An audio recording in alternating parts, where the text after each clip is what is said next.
Greetings everybody, my name is Captain Honorseeker and welcome back to another Diablo video. Today we're gonna go over the Nephalem Rift and Bounty build for the Ina Monk. Alright. What you want to have preferably on there is you want to have 3 pieces of raiment and you want to have 5 pieces of your Ina set. We can still craft our own Primal, so make sure that your Ina's reach is your Primal. Alright, also very important is your resource cost reduction for this one. Alright, let's go. So, as said, your Ina's reach needs to be your crafted Primal. You're only able to craft a Primal if you have 100 primordial ashes. Alright, so your Ina's reach. Primal. Why Primal? Because it needs to have increased mythic ally damage by 120%. You actually want that. You need that. Your mythic allies are, because of the nerf that we had 2 seasons ago, it is important to have this one to the maximum. Alright, so what you want on there: holy damage, 10% damage, dexterity, and attack speed. For your gloves, dexterity, critical hit damage, critical hit chance, and cooldown reduction. For your helmet, dexterity, vitality, and critical hit chance.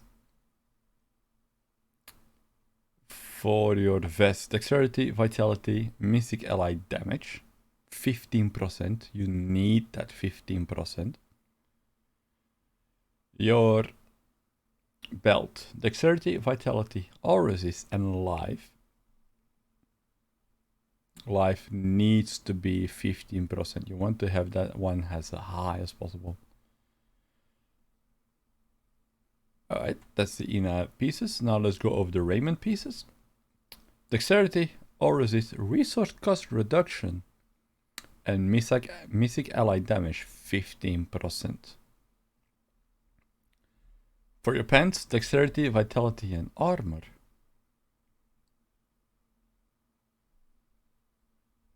For your boots, dexterity, vitality, armor. You can go for regenerate life. For your rings, you go for Obsidian Ring of the Zodiac for your cooldown reduction. You want to have on your convention of element attack speed, critical hit damage, and critical hit chance. On your necklace, you want to have gold on there instead of attack speed. So gold is something that you need. Critical hit damage and critical hit chance. Then on your bracers, gold skill needs to be maxed out to 20. Dexterity, vitality, and critical hit chance. Alright, for your gems, you want to have Bane of the Trapped as high as possible. Increase damage against enemies under the effects of control impairing effects by X amount of percentage. Gain an aura that reduces the movement speed of enemies within 15 yards by 30%. Enforcer. Increase the damage of your pets by X amount of percentage. Your pets take 90% less damage. For this one, you can go either with Boon of the Hoarder or Bane of the Powerful. I went with Boon of the Hoarder because you get that movement speed from picking up gold. X amount of percentage chance on killing an enemy to cause an explosion of gold. Gain 30% increased movement speed for 2 seconds after picking up gold. Alright. For the cube, what do you want in the cube? In the cube, you want your Messerschmitt Reaver. Reduce the remaining cooldown of one of your skills by 1 second when you slay an enemy. The Cruder's Boot. Mythic ally summons 2 mythic allies that fight by your side. They deal 200% increased damage and are able to attack with their active forms longer. Ring of Royal Granger. Because you only have 5 pieces of the Ina and 3 pieces of the raiment, it is important to have Ring of Royal Granger in the cube. Alright. for the skills. Way of the 100 Fists, a simulation. 12 spirit per attack. Unleash a rapid series of punches that strikes enemies for 190% weapon damage as physical. Each enemy hit with the third hit increase your damage by 5% for 10 seconds. Cyclone Strike Implosion. Cost 50 spirit. Pull up to 16 enemies within 34 yards towards you, followed by a furious blast of energy that deals 261% weapon damage as holy. Mystic Ally, Water Ally. Cooldown 30 seconds. Active your Mystic Ally performs 7 waves attack. Mystic Ally. Cooldown 30 seconds. Active your Mystic Ally performs 7 wave attacks in quick succession, each dealing 625% weapon damage as cold and freezing enemies for 3 seconds. Passive, a Mystic Ally fights by your side, then infuses your attacks to slow enemies by 60% for 3 seconds. The ally deals 130% of your weapon damage as cold per swing. When the ally dies, it is reborn after 5 seconds. Dashing Strike, Blind Speed, costs 1 charge. Quickly dash up to 50 yards, striking enemies along the way for 370% weapon damage as gold. Gain 40% increased chance to dodge for 4 seconds after using Dashing Strike.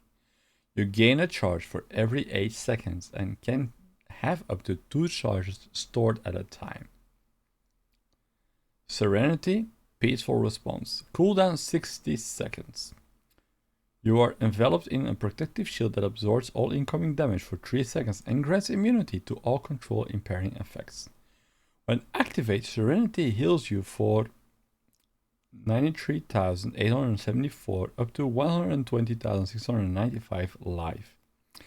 Heal amount is increased by 40% of your health globe healing bonus.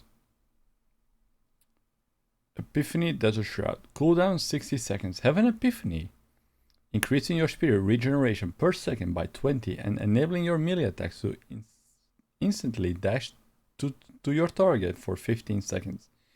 Infuse yourself with sand, reducing damage taken by 50%.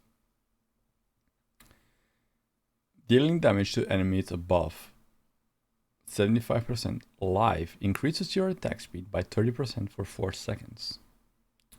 Beacon of Ether, reduce all cooldown by 20%.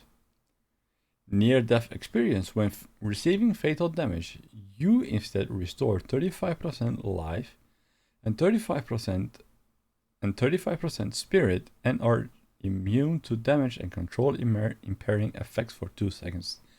This effect may occur once every 60 seconds. Relentless Assault. You deal 20% more damage to enemies that are blind, frozen, or stunned. Alright. For your Paragon Board. For your core, Dexterity 150 out of 200. Movement Speed 50 out of 200. Your attack speed 15 out of 200. Cooldown reduction 50 out of 200. Critical chance 50 out of 200. Critical hit damage 85 out of 200. No. Defense life 50 out of 200. Armor 50 out of 200. Resists all 50 out of 200. Life regeneration 50 out of 200. Why only 200? Because this is your defense. You're gonna build that as you're used to build it before Paragon Cap. Alright. Utility, area damage 0 out of 200. Just 0. Resource cost reduction 100 out of 200. Life per hit 60 out of 200. Gold pickup 40 out of 200. Alright. This build is one of the most essential builds that you want for your Ina Monk. Why? Because you get a Nephalem build rift and you get a bounty build together in one. that is important. You really want those two builds combined because it's content that you're gonna need to run at one point, and your Nephalem Rift keys are hella important. So you want to have that one and go all out with that.